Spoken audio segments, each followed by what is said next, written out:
بچه‌ها ازدواج تویی رو که همتون شنیدین و دختر خیلی ناز، خیلی قشنگ، خیلی زیبا. من اولین چیزی که به ذهنم رسید تفاوت سنی اینا بود و خب معلوم بود دختر بالای 20 ساله و انشالله خوشبخت بشن، خب میتونه تصمیم بگیره.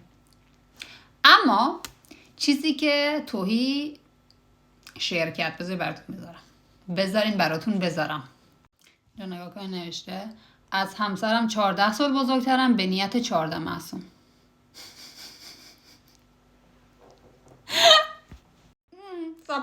سب من بخندم دوباره بیام یه دقیقه. خب الان درسی که گرفتیم اینجا، اگه شما دختری هستین که شوگر دادی دارین و شوگر دادیتون 72 سالشه، اینجا نمیای بگی من شوگر دادی دارم. چی میگی؟ میگی به نیت 72 تن یار امام. بله. سب تمام نشده.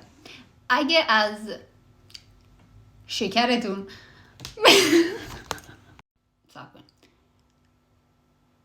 اگه از اون شخص 1400 دلار میگیرین ماهیانه یا هفته فرق نمیکنه روزانه، نمیای بگی به من پول میده، خرج منو میده. میگی چی؟ به نیت قدمت دین اسلام که 1400 سال پیش بود. تا درسای بعدی خداحافظ.